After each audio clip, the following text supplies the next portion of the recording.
Rack is a beautiful thing. It's basically a simple, standardized interface in Ruby for interacting with a web server. It defines how to accept a request from the web server and then spit out a response. So it's really simple, but it's also very powerful and opens up a lot of options. It gives us something called Rack Middleware, which is basically a filter which you can use to intercept a request and handle the response a little bit differently and change the behavior as it goes to and from the application. And that's what I want to get to in this episode. Now, in the previous episode, which I recommend you watching if you haven't already, shows you how to use Rails Metal, which is similar to Rails Middleware because it uses the Rack interface for handling a request. The primary difference is that a Metal is basically an endpoint for the request. It returns the response instantly. But Rack Middleware is designed to be more of a filter, so it passes the request along to the application and then it returns the response and filters that as needed and changes the behavior if it needs to. To demonstrate this, I have a Rails application here, and let's say I want a quick way to see how long this request took to process on this application. So what I want to do is, inside of the HTML source, I want to create some Rack middleware to intercept the response and actually add a quick HTML comment at the top here reporting how long the request took to process. Now this probably isn't something you want to do in a production application, but it'll be a good exercise in showing how Rack middleware works and how you can intercept the request and the response and change the behavior. So here's our store application opened up in TextMate, and what I want to do is add a new class in our lib directory called, let's call it response timer. Now in here, let's make a class called response timer, and then all middleware takes an initialize method which passes in the application which this is going to pass to. So we'll just store that in an instance variable, and this is our actual Rails application that we can execute when this middleware is called. So for now, let's just make a call method in here, because response timer is actually a Rack application in itself. It's just because this middleware is going to act as more of a filter and actually execute the app that we're going to call. So what we want to do here is, like all Rack applications, the call takes an environment hash variable. And for now, let's just pass in a simple hello world response, which is just to make sure that this is working properly. And this means that every single request should return this hello world response in our application. Next, we need to go to our environment config file and specify to use this new class as middleware. So to do that, just call config.middleware.use and then just pass in the class name, so response timer. Now, however, we shouldn't pass that just as a straight constant because our response timer class is not loaded yet and we'll get an error in Ruby. So instead, you could just pass it as a string, and that way it'll be auto-loaded properly when the middleware is set up. And here's a fun thing you can do to make sure it's loading properly. Just call rake middleware in your Rails app directory, and then that will list all the middleware for your application. And we can see our response timer is listed here, along with all the default ones that come with Rails 2.3. So now we can start up our server and test this out, which, by the way, you'll need to restart your application server every time you make a change to the middleware so it gets loaded properly, because it gets loaded at the very beginning in your environment. So I won't show that in the video, but just keep in mind, every time you change a middleware file, you'll need to restart the server. Now if we go to our application and hit reload, and there we go, we get our hello world response because it's getting that from the middleware. And if we type in any kind of request in here, it's actually going to return hello world. It's not going to return 404 not found, because this isn't even going to our Rails application, because our middleware isn't really being middleware right now. It's just returning that response no matter what. It's not even executing our Rails app. However, we do actually want to execute our main application here and just filter the response and alter it. So the way we do that is we have our reference to our application here, and that is just a simple Rack application. So to execute a Rack app, just call on it and pass in the environment hash, just like we're doing here. So you're basically just chaining the calls up, and that makes this Rack middleware. And this returns a response just like any other Rack application would, where it's an array of the status, headers, and the content. So we can grab those all in one line here in multiple variables. Let's just call this response, because this last variable here is actually a little bit different. It's not just a simple content string, it's actually a response object from Rails, an action controller response object. So we can basically repeat these variables in here, and then to alter the response body, we actually have to recall response body, and that returns a string of content. And let's just add a simple thing in the front here, and just an HTML comment. Let's say response time goes here. So let's see what this looks like. And now a quick reload. There's our application. And now if you view the source, you can see there's our response time HTML comment appended to the beginning here.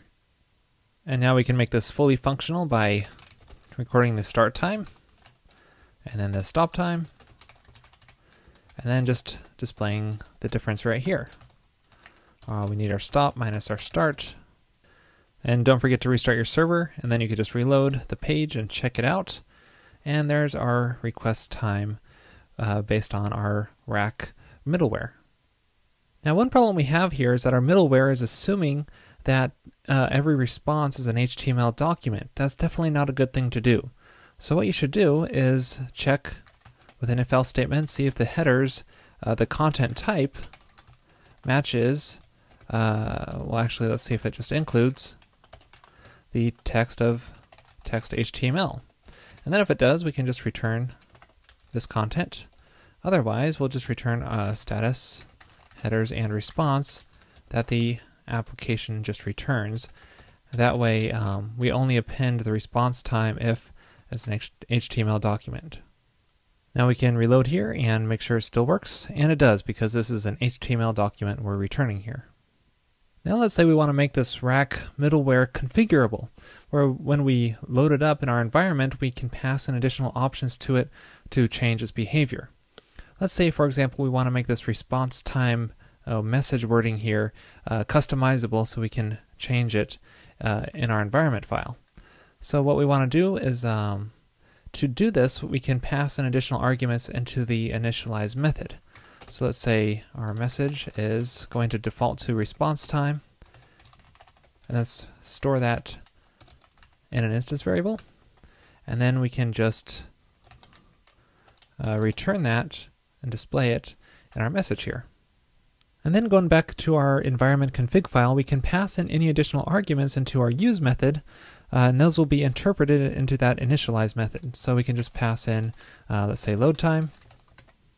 So now when we reload here and check out the source, we can see that it now says load time instead of response time. Now what I've shown you so far works fine, but it's not really the best practice when rack middleware is concerned. The part I'm referring to specifically is this response.body. The problem is that this body method is very specific to Rails applications, and it's assuming that this response object is an action controller response. And rack middleware is more of a standardized approach, and you really shouldn't assume that you're working with a specific kind of framework or application. It should work with any other kind of rack application, so you can use this middleware anywhere.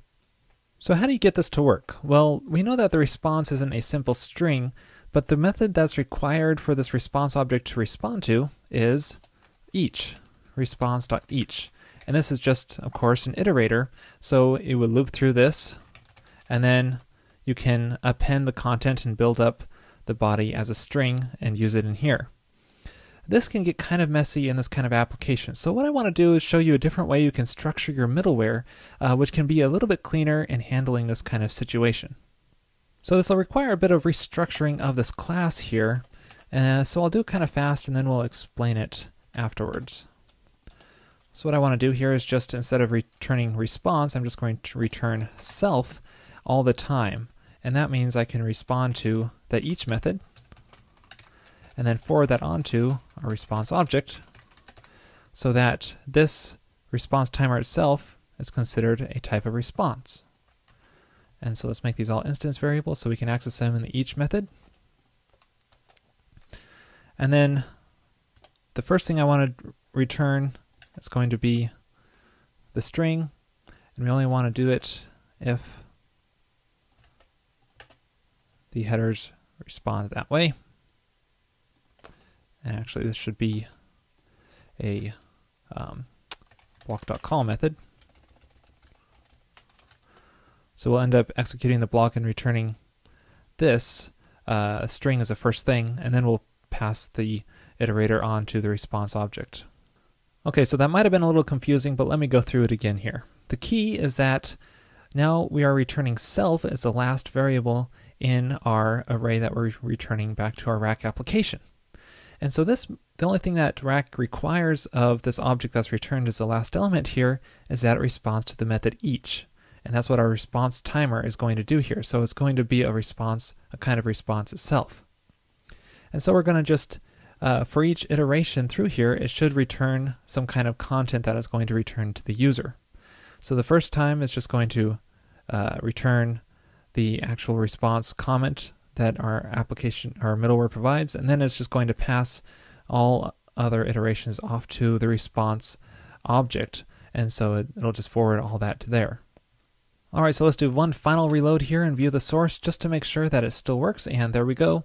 Our middleware still works, and now it's in a non-Rails specific way, so we can use this middleware in basically any kind of other application that supports Rack. So hopefully throughout this episode you've learned how Rack middleware works and how to apply it to your application.